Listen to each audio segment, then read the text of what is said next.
The massive space station hung in the darkness between stars, a structure so large it could hold entire cities within its walls. For thousands of years, this place had been the center of galactic civilization. Today, however, the Great Hall was filled with fear instead of the usual calm. Discussions. Ambassador Victor stood in the center of the chamber. His body was made of living crystal that caught and reflected the light from distant suns. He had seen many crises in his long life, but nothing like this. His voice echoed through the hall as he spoke to the assembled representatives of 47 different alien species. The enemy has broken through our defensive lines, he announced. 12 star systems have fallen in the last few weeks. Our best calculations show that we will lose everything within 3 months if nothing changes. The creatures in the hall shifted nervously. Some floated in special chambers filled with their home atmosphere. Others stood on platforms designed for their particular biology. All of them understood what this meant. The Krell Dominion had come from the edge of the galaxy 6 months ago, and since then, every fleet sent against them had been destroyed. High Chancellor Mirasol spoke next. She was a being of pure energy, her consciousness held together by powerful magnetic fields. Her voice sounded like distant thunder. We have tried everything we know. Our combined military forces cannot stop them. The Krell have technology we cannot match. Perhaps it is time to consider something we never thought we would need to do. Counselor Thex, a creature with 6 eyes and skin like armor, knew what she meant. You want to contact the humans, he said slowly. The violent ones from that small blue planet. Yes, Mirasol replied. They have been asking to join our council for 30 years. We always said no. We thought they were too aggressive, too unpredictable, too dangerous. But now we need someone dangerous. The debate that followed lasted for hours. Many council members argued against it. The humans were primitives, they said. Humans had only been traveling in space for 300 years. They still fought wars among themselves. Their planets were divided into competing nations.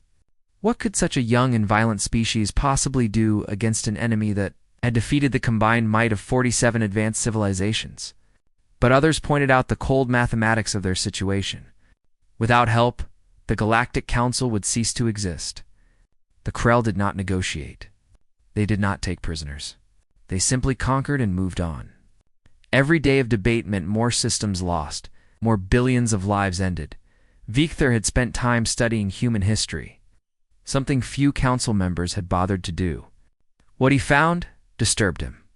Humans had been fighting each other for their entire existence. They had refined warfare into something approaching an art form. They studied ancient battles the way other species studied poetry. They built monuments to their warriors and told stories about famous generals, where most civilized species viewed war as a tragic failure of diplomacy. Humans seemed to view it as an inevitable part of existence. They prepared for it constantly. They maintained huge militaries even during times of peace. They practiced for conflicts that might never happen.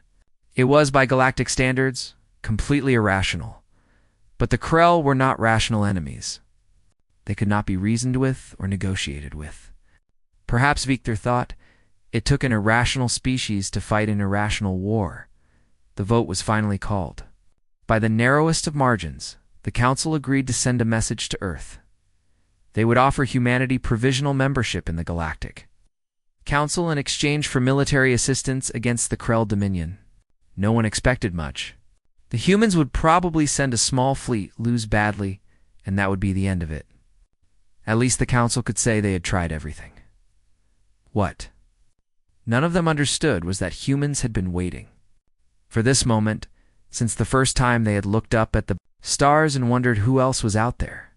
They had hoped for friendly neighbors. They had prepared for hostile ones. And now, finally, they would get their chance to prove that humanity belonged among the stars. The message was sent on a frequency that Earth had been monitoring for decades. Ever since their first deep space probes had detected signs of advanced civilizations, the translation took several hours, but when it was finally decoded, it created an immediate response. Within a day, Earth's military leaders had convened. Within 2 days, they had a plan. Within 3 days, 300 warships were being prepared for the longest military deployment in human history. The ships came from every nation on Earth. Old rivalries were set aside. For the first time in human history, the entire species was united behind a single goal. They were going to war. Not against each other this time, but against an alien threat. And they were going to show the galaxy exactly what humans were capable of when they decided to fight. The Council waited nervously for Earth's response, expecting negotiations, demands, perhaps weeks of discussion about terms and conditions. Instead, they received a simple message: we accept. 300 ships are en route. Estimated arrival in 4 days. We will need all tactical data on the enemy. For days. The Council had expected months of preparation. Humans, it seemed, did not waste time when there was a war to fight. As the human fleet accelerated toward the Council's coordinates, moving at speeds that made even advanced species nervous, Ambassador Victor reviewed the data they had sent, along with their acceptance. Human ships were smaller than most Council vessels. Their weapons were primitive by galactic standards, many of them based on simple chemical or nuclear reactions. Their shields were weak. Their armor was basic metal alloys. On paper, the human fleet should have been no match for even a single Krell warship. But Victor remembered something he had read in the human historical files. A quote from one of their ancient military philosophers: "Victory goes not to the strongest, but to those most willing to pay the price for it." Council had always tried to minimize casualties, to fight wars with acceptable losses, to preserve as many lives as possible, even in defeat. It was the civilized thing to do. But the humans, Victor suspected, had a very different definition of acceptable losses. He watched the approaching human fleet on the long-range sensors, and felt something he had not felt in centuries. It might have been hope, or it might have been fear. Perhaps when it came to humanity, those two emotions were closer than anyone wanted to admit. The galaxy was about to change. Victor just hoped it would survive the transformation. Admiral Jacob Hayes stood in the command center of Station Olympus, humanity's largest military installation, watching the decoded message scroll across the holographic display for the third time. At 52 years old, he had spent his entire adult life in the military. He had fought in colonial disputes on Mars, helped establish the Outer System Defense Network, and trained thousands of officers. But nothing in his career had prepared him for this moment. "They are actually asking us for help," said Commander Lisa Grant, standing beside him. She was younger than Hayes, only 38, but she had proven herself in combat more times than most officers twice her age. Her dark hair was pulled back in a regulation bun, and her eyes were sharp as she studied the alien data. "After 30 years of ignoring every diplomatic message we sent, now they want our help." Hayes nodded slowly. "They are losing a war. Look at these battle recordings they sent us. The enemy, these Krell, are systematically destroying everything the Council sends against them." Colonel Ryan Bennett joined them at the display. He was the head of tactical operations, a man who had spent 20 years studying military history and strategy. He pulled up one of the battle recordings and let it play. "Their technology is incredible," he said quietly. "Those energy weapons are generating power levels we can barely measure. Their shields absorb hits that would vaporize our best ships. So why are they asking us?" Grant asked the question that everyone was thinking. "We are barely 3 centuries into space travel. Our technology is primitive compared to this. What did they think we can do?" Hayes rewound the recording and played it again, this time focusing not on the Krell ships, but on the Council fleet's response. "Watch how they fight," he said. "Perfect formations, coordinated targeting. They retreat when their casualties reach a certain percentage. Everything is measured, calculated, civilized." Bennett understood immediately. "They fight by rules." "Exactly," Hayes said. "And the Krell are beating them because the Krell fight to win. The Council is fighting not to lose. There is a big difference." Grant pulled up more of the tactical data. "The Council has sent us complete intelligence on the Krell. Ship specifications, battle recordings, strategic assessments. They expect us to integrate our forces with theirs, follow their tactical coordinators. That would be a mistake, Hayes said firmly. We did not come all this way to lose the same way they have been losing. We fight our way, or we do not fight at all. Within 6 hours, Hayes had assembled a complete battle plan. Within 12 hours, the Earth Coalition Council had approved it unanimously. The vote was historic. Every nation on Earth agreed. There were no debates, no political maneuvering, no arguments about who would lead or who would get credit. For the first time in human history, the entire species spoke with one voice. The fleet that assembled was impressive by human street. Androids, 300 warships, from massive dreadnoughts to small but deadly destroyers. Each one carried weapons that represented humanity's particular genius for destruction. Railguns that could fire projectiles at significant fractions of light speed. Missile systems carrying nuclear warheads that other species had banned as too barbaric. Particle beam weapons. Chemical lasers. And thousands of single-pilot fighters. Small craft that most alien species considered suicidal to operate. The flagship was the Earth Defense Force vessel Valiant, a dreadnought that had been designed specifically for combat against unknown threats. Hayes stood on its bridge as the fleet prepared to depart, looking out at the assembled ships. Each one carried a crew that had volunteered for this mission knowing they might not return. That was another thing that made humans different. They did not calculate acceptable losses before a battle. They simply asked who was willing to go. More people always volunteered than there were. Positions available, the journey to the Council's coordinates took 4 days of hard acceleration. The human ships pushed their engines to limits that made their alien observers nervous. But humans were used to taking risks. Their entire history was a story of people doing things that should have been impossible and succeeding through sheer determination. When they arrived at the Council station, Hayes was summoned to address the leadership.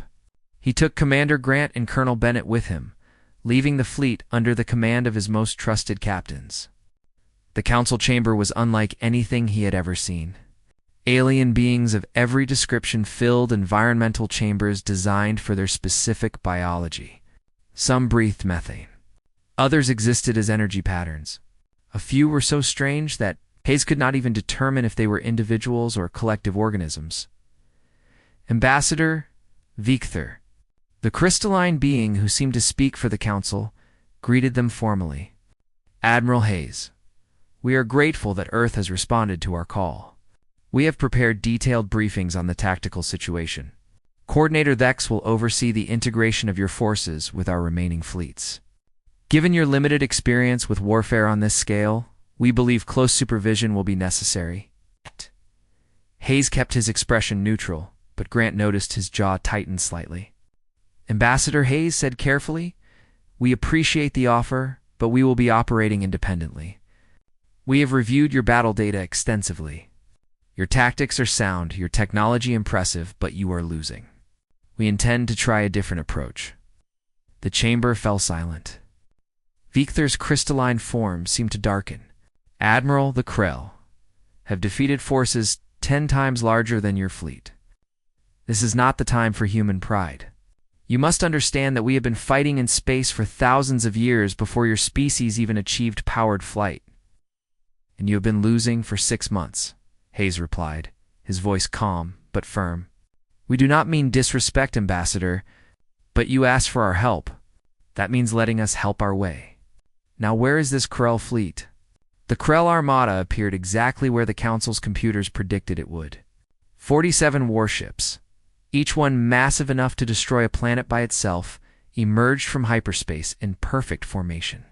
Their hulls were dark, absorbing light rather than reflecting it, making them look like holes cut in the fabric of space itself. Energy signatures blazed across every scanner as their weapon systems powered up. Admiral Hayes watched from the bridge of the Valiant as the enemy fleet advanced. Around him, his crew worked with practiced efficiency. No one spoke unnecessarily. Everyone knew their role. This was what they had trained for their entire careers, even if they had never imagined the enemy would be aliens from another star system.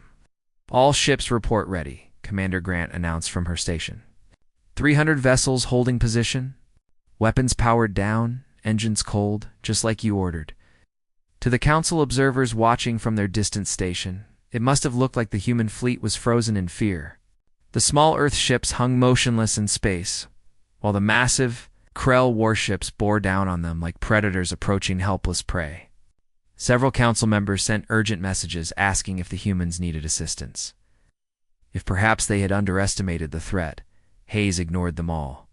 He was watching the Krell formation carefully, comparing it to the dozens of battle recordings he had studied. "They are not changing their approach," he said quietly. "Same formation, same speed, same tactics they have used in every engagement." Colonel Bennett nodded from the tactical station. "They have won every battle the same way. Overwhelming firepower, superior technology, perfect coordination. Why would they change?" "Because they have never fought anyone crazy enough to fight back properly," Hayes said. He opened a fleet-wide channel. "All ships, this is Admiral Hayes. You know the plan. Every captain has tactical authority. Execute when ready." Throughout the human fleet, commanding officers received the order and smiled grimly. This was not how the Council fought their wars. The aliens believed in coordinated fleet movements, with every ship following a central tactical plan. Humans had learned centuries ago that rigid plans rarely survived contact with the enemy. Instead, they trusted their officers to make decisions, to improvise, to take advantage of opportunities as they appeared. "Krell fleet entering weapons range," Bennett announced. "They are charging their primary energy weapons." "Light them up," Hayes ordered. 300 human warships came alive simultaneously. Engines blazed to full power, pushing accelerations that would have killed most alien species. The neat defensive formation that the Council expected never materialized. Instead, the human ships scattered in what looked like complete chaos, each one moving independently, following no apparent pattern. The Krell fleet hesitated for exactly 3 seconds. Their targeting computers designed to fight logical opponents who followed predictable tactics suddenly had 300 targets moving in 300 different directions. By the time their systems had recalculated target priorities, the human fleet had closed half the distance between them. Launch fighters, Hayes ordered calmly, dot from every human ship. Smaller craft poured out like a swarm of angry insects. Thousands of single-pilot fighters, each one piloted by a volunteer who understood they might not survive the next 10 minutes. They accelerated even harder than the larger ships, weaving and dodging in patterns that seemed random but were actually carefully practiced maneuvers. The Krell opened fire.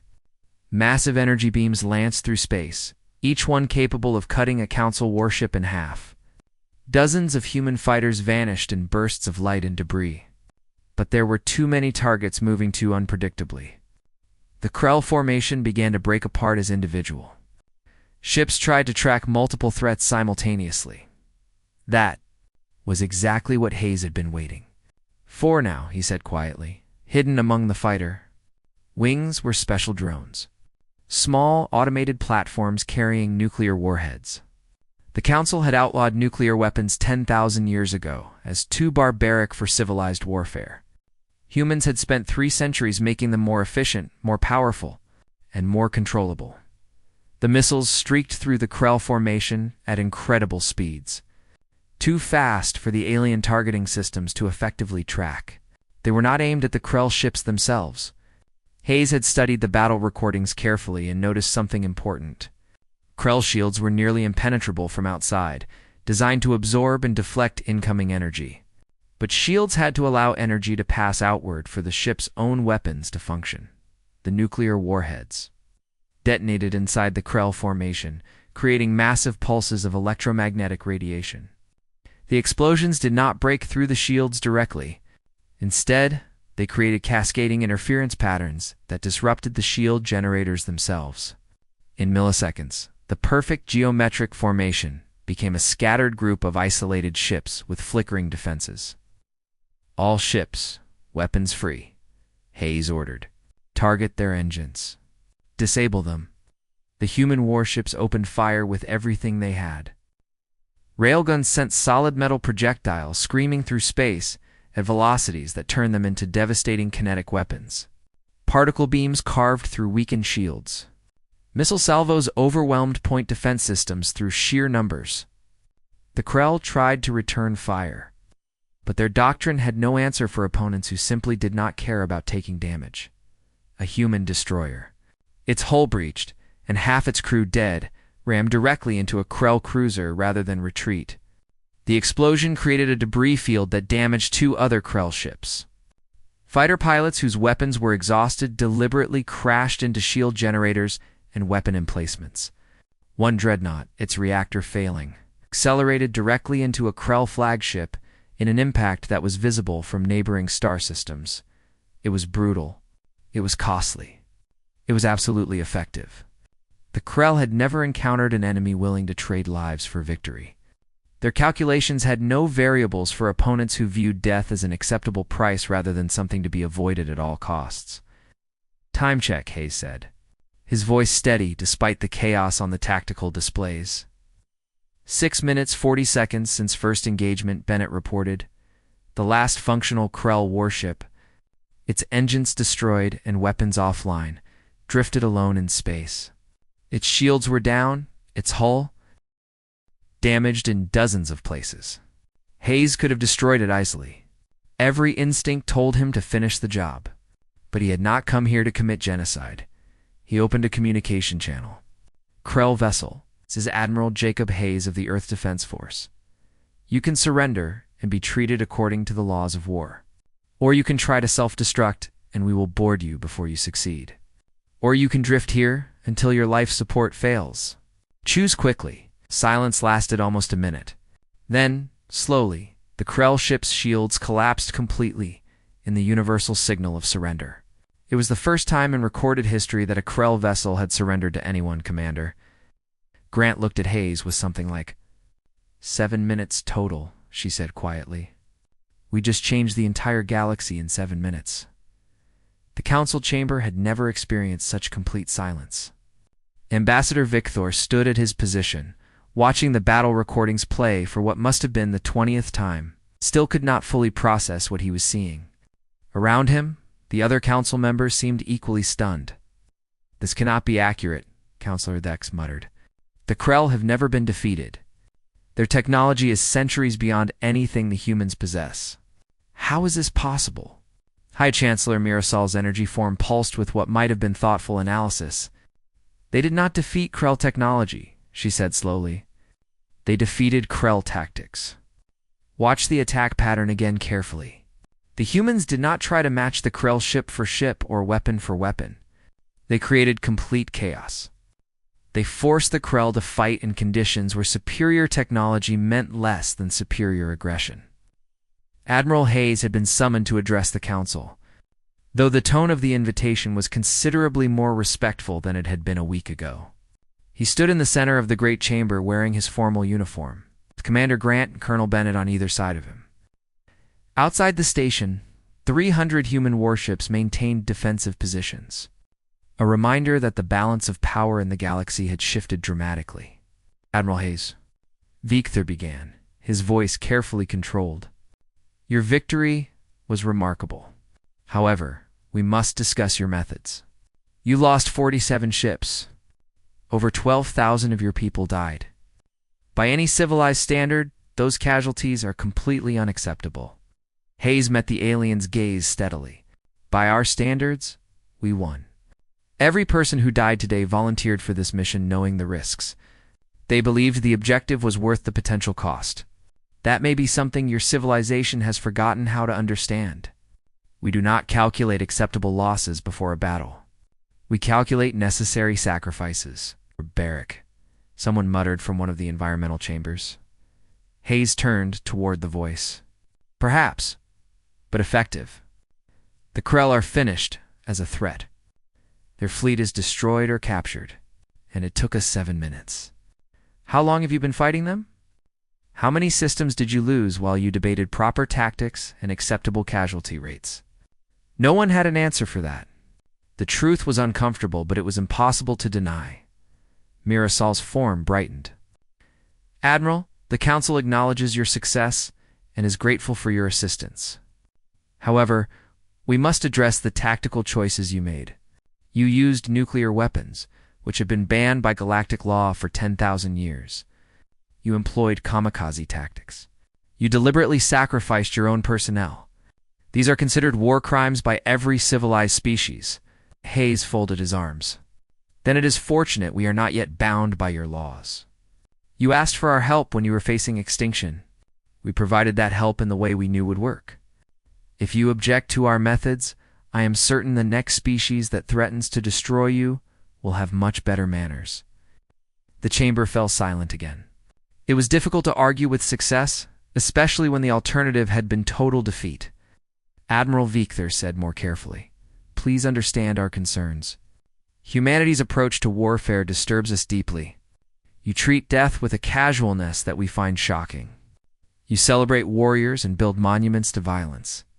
You seem to view war as something normal rather than a tragic failure of civilization." Commander Grant stepped forward, her voice sharp with barely controlled anger. "We treat death with the utmost respect," she said.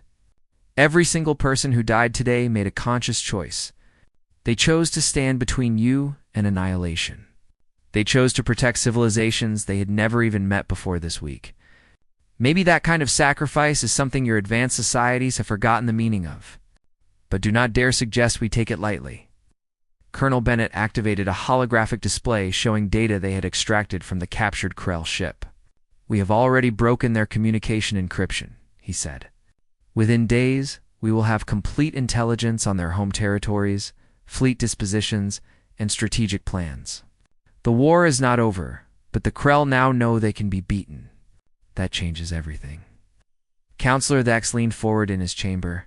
"You are suggesting continued military operations against the Krell?" "I am suggesting we end this war properly," Hayes replied. "You wanted a defensive victory to make them go away. We gave you that. But if you want actual lasting peace, you need to make them understand that attacking Council space means their own destruction. That requires a different kind of operation." "An invasion," Victor said flatly.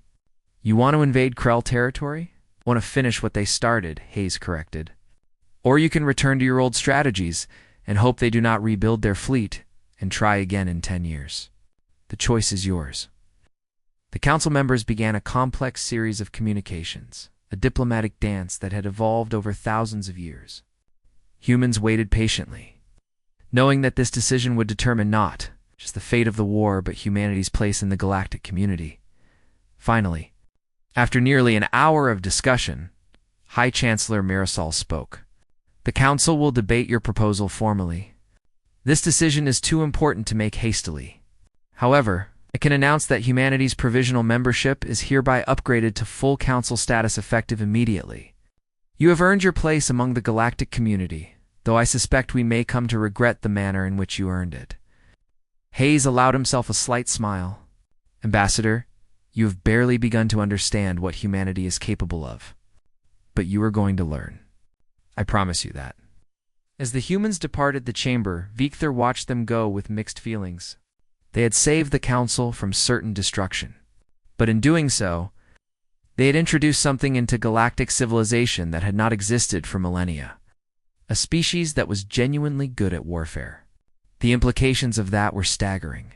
The galaxy had just become a much more dangerous place. But perhaps, Victor thought, it had also become a much safer one.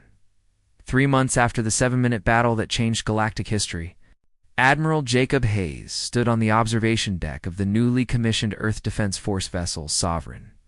The ship was twice the size of the Valiant and incorporated technology from a dozen different alien species. All of it filtered through humanity's particular genius for weaponization. Outside the massive windows, construction crews assembled what would become the first joint human-alien battle station. The war with the Krell Dominion had ended not with another grand battle, but with a negotiated surrender. Human forces had pushed deep into Krell territory using tactics that terrified both the Krell and the Council observers. They did not try to conquer planets directly. Instead, they destroyed infrastructure, crippled supply lines, and eliminated communication networks. They made it impossible for the Krell to sustain their military operations. Within 6 weeks, the Krell leadership had agreed to complete demilitarization and Council oversight of their territory. It was a humiliating defeat for a species that had never known anything but victory for humanity. However, it was just the beginning. Commander Lisa Grant joined Hayes at the window, watching as alien workers collaborated with human engineers on the new station. "Strange how quickly things change," she said. 6 months ago we were alone, isolated on our one planet and a few colonies. Now we are training half the galaxy's military forces. "They are afraid of us," Hayes observed calmly. "That is natural and probably healthy. But they are also learning that being afraid of someone is different from being protected by them. We are showing them that difference." "Some council members are still pushing back," Grant said. "Ambassador Vikthar submitted another formal complaint yesterday about our training methods. He claims we are making tea. He other species too aggressive." Hayes chuckled. "He is upset because we are teaching his people that sometimes you have to take risks to achieve victory. That is not aggression. That is reality. War is not a mathematical equation where you input forces and calculate outcomes. It is chaos, and you have to be comfortable operating in chaos to win." Colonel Bennett approached, carrying a data tablet. "Admiral, we just received a request from the Zellery Confederation. They are having a border dispute with a neighboring species. Things are getting tense. They want our assistance." "Send military advisors," Hayes decided. "But make it clear, we expect both sides to comply with council law. We are not mercenaries who fight for the highest bidder. We fight to maintain peace and protect council members." "Understood, sir," Bennett said, making notes on his tablet. "Also, the council has formally requested that we establish a military academy. They want to send officer candidates from every member species to learn human tactical doctrine." Hayes nodded slowly. "Approve it. Set up the academy on Earth. Let them see where we come from. Let them understand that our approach to warfare did not come from nowhere. It evolved from thousands of years of hard experience." As Bennett departed to implement the orders, Grant turned back to the window. "You know what we have become, do you not?" she asked quietly. "We are not just another member of the galactic community. We are its warriors, its protectors. The ones they call when civilization and diplomacy are not enough." Hayes was quiet for a long moment, watching Earth rotate slowly below them. The blue planet looked peaceful from this distance, but he knew its history. Humanity had fought countless wars on that small world. They had nearly destroyed themselves multiple times. But they had also learned from every conflict, refined their understanding of warfare, and emerged stronger each time. "Every civilization needs people willing to do the difficult things," he finally said. "For 10,000 years, the Galactic Council built their society on the idea that violence could be eliminated through enlightenment and technology. They believed that advanced species naturally evolved beyond warfare. Then the Krell showed them the truth, which is," Grant asked. "That peace is not the absence of violence," Hayes said. "Peace is the result of being so thoroughly prepared for violence that no one dares disturb it. The Council wanted to avoid war entirely. We are teaching them how to win wars. There is a significant difference between those two goals." Grant considered this carefully. "Do you think they will ever truly accept us? Or will we always be the barbarians they call when they need something destroyed?" "I think," Hayes said thoughtfully, "that in 1,000 years, they will tell stories about humanity. About how we came from one small world and changed the entire galaxy in 7 minutes. Some of those stories will call us saviors. Some will call us monsters. Most will probably call us both. And what will be the truth?" Hayes smiled slightly. "The truth is that we were soldiers. We did what soldiers have always done throughout history. We stood between our civilization and its enemies. We protected those who could not protect themselves. The Galactic Council just had to learn that sometimes that is exactly what civilization requires to survive." Far below, Earth continued its eternal rotation. A blue marble that had given birth to a species capable of extraordinary violence and extraordinary compassion. Humanity had taken its place among the stars, and the galaxy would never be the same again. The Council had expected defeat when they had reluctantly contacted Earth for help.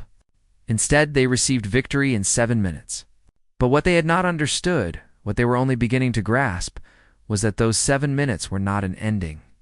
They were a beginning, the beginning of an era when humanity would serve as the shield of galactic civilization. The warriors who ensured that peace meant more than just the absence of current conflict. The species who understood that sometimes you had to be willing to fight to protect the things worth preserving. And the universe, for better or worse, would have to learn to live with that new reality. The battle had ended in 7 minutes, but the legend would last forever. And humanity, once isolated and alone, had found its purpose among the stars. Not as conquerors, but as protectors.